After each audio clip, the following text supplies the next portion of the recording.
मंडळी नमस्कार. एक विनंती केली होती, एक मुद्दा मांडला होता. मुद्दा हा होता की आता शेतकऱ्यांच्या मदतीला देवस्थानांनी पुढे यावं.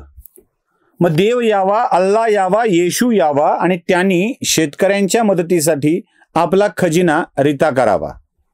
शिर्डी, शेगाव, तुळजापूर, पंढरपूर यासारख्या देवस्थान कमिट्यांनी आपला अल्पसा भार उचललेला आहे. सगळ्या देवस्थानांचे मिळून 5-1 कोटी रुपयाचा मदत निधी आरामात जमा झाला असेल. या आधुनिक काळात देवस्थानाची आवश्यकता नाही असं म्हणणारे, म्हणजे कारखाने आमचं शक्तिस्थळ आहेत, नद्या आमचं तीर्थस्थळ आहेत असं म्हणणाऱ्या माणसांच्याकडून एक अपेक्षा या सरकारने केली होती.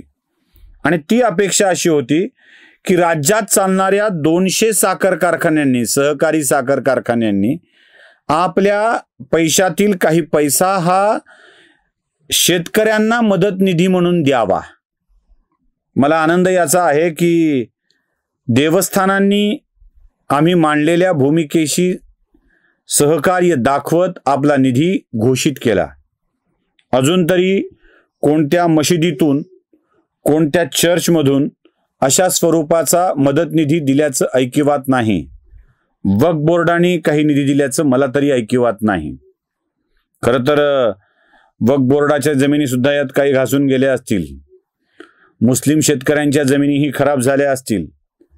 आपल्या जातभाईंना मदत करण्यासाठी वक्फ बोर्डानं पुढे येणं आवश्यक होतं, पण ते आले नाहीत. आम्हाला मागणार का असा प्रश्न विचारला. आता शेतकऱ्यांच्या वरती जगणाऱ्या सहकारी साखर कारखान्यांनी शेतकऱ्यांना मदत करावी असं अपेक्षित होतं. महाराष्ट्राच्या मुख्यमंत्र्यांनी साधारणतः 25 लाख रुपये प्रति साखर कारखाना द्यावेत अशी अपेक्षा व्यक्त केली होती. आता ही अपेक्षा व्यक्त झाल्यानंतर काय नरेटिव्ह पसरवला गेला?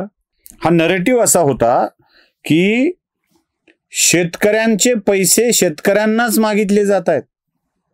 म्हणजे शेतकऱ्यांच्या ऊसाच्या दरातून साखर कारखान्यांनी पैसे द्यावेत असं बोललं जात होतं. राज्य सरकारने FRP लागू केला, त्या FRPच्या मधून पैसे द्यावेत असा नरेटिव्ह पसरवला गेला. खोटं बोलायचं तर किती बोलायचं? म्हणजे शेतकऱ्याच्या ऊसातूनच शेतकऱ्यांच्यासाठी मदतीची रक्कम कापली जाणार असं बोललं गेलं. मुळात सरकारने काय मागितलं होतं? सरकारने मागितलं होतं की साखर कारखान्यांनी आपल्या नफ्यातून 5 रुपये द्यावेत. किती? 5 रुपये. कसा नफा? एका साखरेच्या पोत्यातून जो नफा कारखान्याला होईल त्यातून 5 रुपये कारखान्यांनी शेतकऱ्यांच्या मदतीसाठी द्यावेत. साधारणतः 5 लाख पोते साखर असं गृहीत धरलं तर 5 25 लाख रुपये जमा होतील. एका साखर कारखान्याने त्या वर्षीच्या गळीत हंगामात 25 लाख रुपये राज्य सरकारला शेतकऱ्यांच्या मदतीसाठी द्यावेत. 200 सहकारी साखर कारखाने राज्यात आहेत, म्हणजे 5 कोटी रुपये रक्कम जमा होईल. हे 5 कोटी राज्य सरकार शेतकऱ्यांसाठी वापरेल.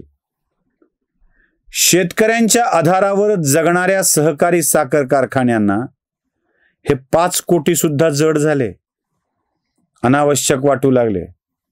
आणि म्हणून हे साखर कारखाने चालवणाऱ्या माणसांनी एक नरेटिव्ह पसरायला सुरुवात केली की शेतकऱ्यांचेच पैसे शेतकऱ्यांना मागितले जात आहेत. साखर कारखाने कोणाच्या ताब्यात आहेत तुम्हाला माहित आहे? सर्वाधिक. त्यांनी हा अफवा पसरवायला सुरुवात केली आणि राज्य सरकारच्या बदनामीचा प्रयत्न केला.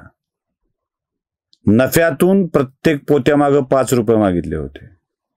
25 लाख द्यावे लागले असते फार फार तर. 5 कोटी जमा झाले असते. तेही द्यायला यांचा नकार आणि अफवा पसरवल्या. हे मी सांगत नाहीये, दस्तूर खुद्द देवेंद्र फडणवीस सांगतायत. ऐका. काही लोक छोट्या मनाचे झाले आहेत। मागच्या काळामध्ये ज्यावेळी उच्चस्तरीय समितीची बैठक झाली आणि आम्ही साखर कारखान्यांना म्हटलं की 30-30 हजार कोटी रुपयाचे व्यवहार होत आहेत, 10-10 हजार कोटी रुपये सरकार तुम्हाला देत आहे, तर तुमच्या नफ्यातनं 5 रुपये हे शेतकऱ्यांकरता बाजूला काढून ठेवा। ते काय एफआरपीतनं मागितले नव्हते, एफआरपीतले पैसे हे शेतकऱ्याचे आहेत, नफ्यातले पैसे कारखान्याचे आहेत। आपण जर विचार केला तर या ठिकाणी 200 कारखाने आहेत, फार तर 25 लाख रुपये एका कारखान्याला त्या ठिकाणी आपण बाजूला शेतकऱ्यांकरता काढून द्यायला सांगितलं, तर त्या कारखान्यातल्या काही लोकांनी, सगळ्यांनी नाही पण काही लोकांनी असा गजब उभा केला आणि म्हणाले शेतकऱ्याकडनं तुम्ही पैसे वसूल करताय, शेतकऱ्याकडनं पैसे वसूल करताय, शेतकऱ्याकडनं नाही तर तुमच्या कारखान्यातल्या नफ्यातनं 25 लाख रुपये जो शेतकरी तुमच्याकडे त्या ठिकाणी शेतमाल टाकतो, जो तुमच्याकरता राब राबतो, हाच काळं करतो, रक्ताचं पाणी करतो, त्या शेतकऱ्यावर त्या ठिकाणी अशा प्रकारची आपत्ती आली आणि तुम्हाला 5 रुपये द्यायला सांगितले तरी देखील तुम्ही मागे पुढे पाहता। ऐकलं? राज्य सरकारकडून कारखाने काय घेत नाहीत? स्वस्त दरात जमीन घेतात, कारखाना आजारी पडल्यावर पॅकेज घेतात,